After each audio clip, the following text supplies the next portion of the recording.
ఒకసారి ఒక పెద్ద యుద్ధం జరిగింది. చిన్న సైన్యంతో ఒక రాజు, పెద్ద సైన్యంతో ఒక రాజు యుద్ధం చేశారు. ఎవరి శక్తి కొలది వారు పోట్లాడారు. ఎత్తులకు పై ఎత్తులు వేసి ఎదుటి వాళ్ళని చిత్తు చేయాలని ఇద్దరూ ప్రయత్నం చేశారు. కానీ పాపం చిన్న సైన్యం ఉన్న రాజు ఓడిపోయే పరిస్థితి వచ్చింది. ఆ రాజు మిక్కిలి అలసిపోయాడు.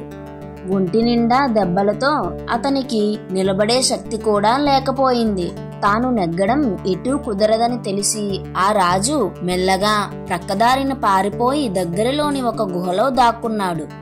అక్కడ అతనికి ఒక సాలీడు కనిపించింది. అది క్రింద నుండి పైనున్న తన గూటికి చేరుకోవాలని ప్రయత్నం చేస్తోంది. కానీ అది క్రిందకు పడిపోతోంది. ఒకసారి కాదు, అనేక సార్లు అది క్రింద పడిపోయింది. అయినా అది తన ప్రయత్నం మానక 17వసారి తన గూటికి చేరుకుంది. పట్టుదల చూచిన రాజుకు జ్ఞానోదయం అయ్యింది. ఎన్ని కష్టాలు ఎదురైనా పట్టుదలతో కార్యాన్ని సాధించాలి అని నిర్ణయించుకున్నాడు. ఈసారి తప్పక శత్రువును ఓడించి తీరాలి అని గట్టిగా నిర్ణయించుకొని మళ్ళీ ఆ పెద్ద రాజుతో యుద్ధం చేయడం మొదలుపెట్టాడు. సైనికులకు తగిన శిక్షణ ఇవ్వటం వలన వాళ్ళు సులభంగా శత్రువును మట్టి కరిపించారు.